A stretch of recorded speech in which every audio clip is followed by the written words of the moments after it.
Kung natay dalaganan sa kinabuhi, si kinsa kahana? Siya ra Japon. Nay siya. Oo. Kabulo siyang siya na. Oo. Kailan na dyan ako? Kamo na? Kamo? Wala, gabulag mi dugay. Ay kana taod-taod na. Ah, so ex din eh.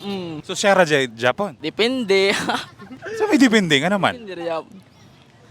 Wala. Na may bago, wala pa. Wala pa ko'y bago.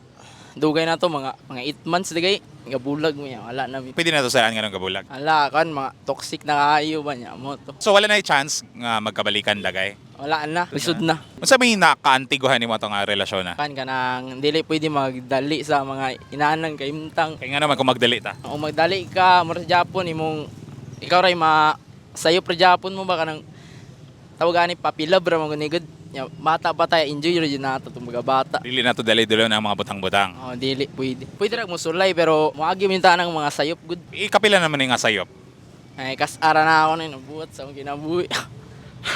So kung manatay pohon nga makarelasyon, unsa kay murag mahimo ng kabaguan sa bagong nga relasyon? Kung mo sulod ka ng RS, dapat ready ka sa tanan niya. Always ka nga muhatag og time niya, sige ra ka update sa yang mga taga-adlaw. Kay lisod na mga dog, hindi ka mo-update ba niya? Moro mo na rason ninyo para magbulag mo or magatoxic yung RS. Pwede ka makahatag og mensahe niya? Pag amping ra permi niya, ayaw pasagdi mo kagalingon. Sari las Ginoo mo ra jud tao na. Shout out ko sa akong kauban ron si Kintoy, Unyok, si Martjan, si Kian. Mao ra jud na og si Kwan, TJ Kinit, Liz J Aljun. Shout out niyo tanan.